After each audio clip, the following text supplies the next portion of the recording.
Hi, my name is Kalia Porter and I studied abroad at NUS in Singapore.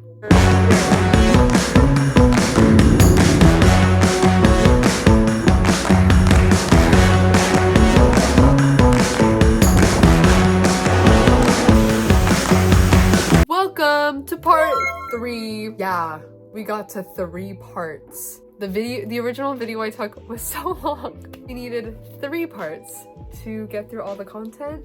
So yeah, I hope this answers some questions for you and that it's helpful. This video will probably be talking more about like general travel tips, but we'll see what's in here. All right, let's get into the video. Hope you enjoy. All right, moving on from Singapore to general travel tips. I think most of the travel tips are very self-explanatory and you will figure it out as you go, but in Asia, most of the travel will be flying places, whereas when I studied abroad in Europe, it was more of trains. So that was kind of the main thing that we would use. But for Asia, you can get some relatively less expensive flights to go to different countries, and that was the main way that I traveled. Sometimes people can take like boats or other forms of transportation, but mainly you're gonna be buying some flight tickets. You can use a website to, wait, what was it called? I'm not sponsored at all, by the way.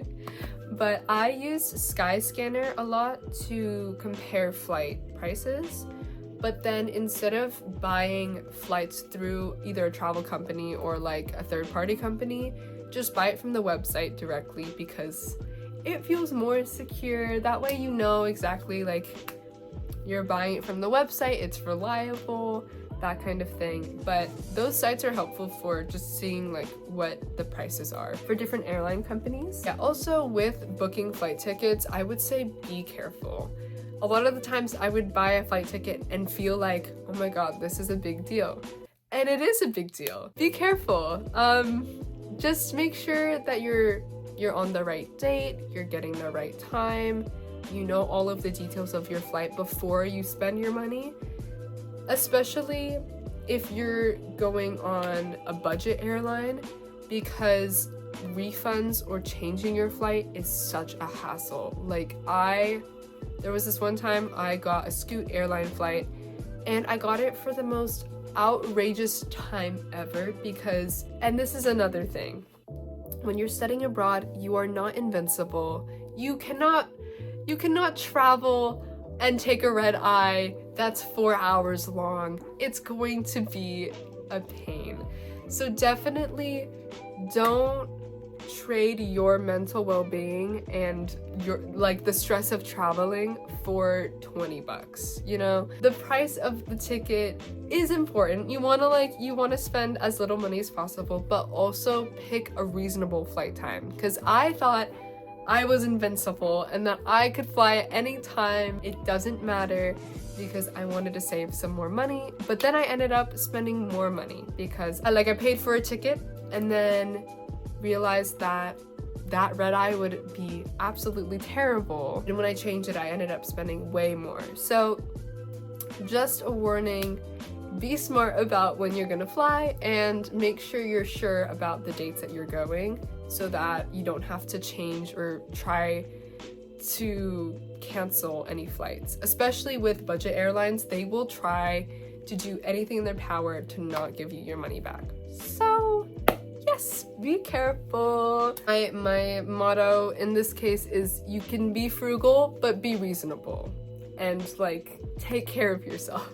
In the country that you're going to, of course, know a little bit about the country, at least know the public transport, know a few phrases in the language, and also just kind of have an idea about what's going on. I will also say be careful of typhoon season in Southeast Asia. Typhoon season is really scary and you don't want to be traveling or being irresponsible when stuff like that is happening, because it is natural disasters. And yeah, just be reasonable and be smart about it. Make sure to research before you go somewhere. In terms of housing options, you could get a hotel, you could get an Airbnb, you could get a hostel. I think my favorite personally is Airbnbs, because I feel like they're kind of a middle ground. You have your own space and they're usually pretty reasonable in price. Hostels are solid if you need like a place to stay for a night. They weren't my favorite choice, but they're still fun, like especially if you're young and traveling and on exchange, like you're probably gonna stay at a hostel at some point. Yeah, those are also a good like cheap option.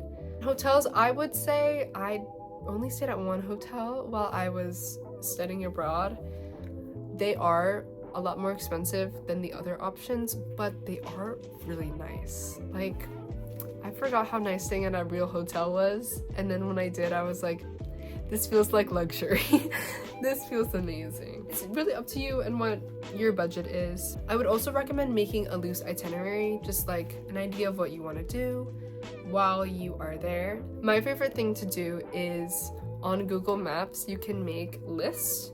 And so I would make a list of titled the country that I'm going to, or like the area I'm going to, and then I just save whatever spots look really cool, either like a cool bar or a cool restaurant or a cool landmark. Yeah, and it's really cool because then you can see what's near each other and then plan your day according to, okay, what's in the area, and then that way you can just go to that spot and it's saved right there. And you can share it with your friends. So me and my friends would like share different Google Maps lists. Another one is make sure to have cash in the correct currency that you're going to. A lot of the times you can, at the airport before you fly to the country that you're traveling to, you can exchange money and do currency exchange, but you also will need cash to exchange. So having cash on you is so important. I cannot emphasize this enough. Yeah, you can either do it at the airport or at like a currency exchange place. Another thing is when you're planning your trip, it's really cool to see the big cities and go to the well-known urban areas and everything, but it's also really cool to go to a place that maybe you haven't heard of as much or is a little more naturey and spend some time in nature. I was one person that was like, oh, I'm just gonna go to the cities. But me and my friends, we actually went to like more naturey parts as well and did some hikes. One of my friends, she loves to hike and she's a hardcore hiker, but she knows all of the trails and how to guide us and everything. So it was super fun to be more in touch with nature and kind of get a break from that Singapore city lifestyle and just be able to, relax a little more. Yeah, see the cities, but also see maybe the more naturey parts of the country. I would say bring Imodium or some kind of medicine or something to help with any stomach upset. I didn't have any stomach upset in Singapore or any of the places I traveled, but sometimes that might happen if you are traveling somewhere and you drink the tap water, for example, or you're not careful, you might get food poisoning. It just really depends on like a combination of how careful you are, but also just chance. So yeah, just have some stuff to help with any stomach issues in case while you're traveling. That way you don't have to stress about all of that if that ever happens. Sometimes drinking like the water or like using the tap water is okay, and sometimes it's less safe.